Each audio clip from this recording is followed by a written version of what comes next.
महाराष्ट्राच्या महिला आणि बाल विकास मंत्री आदिती तटकरे या विकृत अशोक खरातचं प्रकरण समोर येऊन 10 दिवस झाले तरी काही बोलायला तयार नाही। महिला सुरक्षितता, महिला सक्षमीकरण आणि बालकांचा विकास यासाठी त्यांच्याकडे हे कॅबिनेट मंत्रीपद आहे।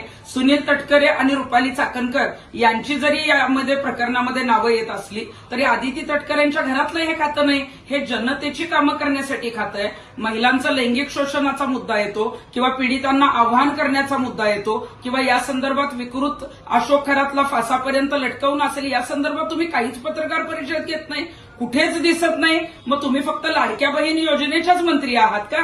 कारण या संदर्भामध्ये कुठल्या विकृत अशोक खरातच्या प्रकरणात तुम्ही पूर्णपणे अदृश्य आहात, गायब आहात। आता तरी समोर या आणि महिला बाल विकास मंत्री म्हणून या बाबतीत तुमचं काय म्हणणं आहे हे आम्हाला कळू द्या। कारण तुम्ही गायब आहात म्हणून नाही तर मग 2 दिवसात तुमचं जर स्टेटमेंट आलं नाही तर आम्हाला वॉन्टेड म्हणून ती जी आहेत ते फोटो पत्रकं जी आहेत ती आम्हाला जनतेने वाटावे लागतील आणि तुमचं जे काय म्हणणं आहे त्यासाठी जे आहे ते तुम्हाला शोधावं लागेल।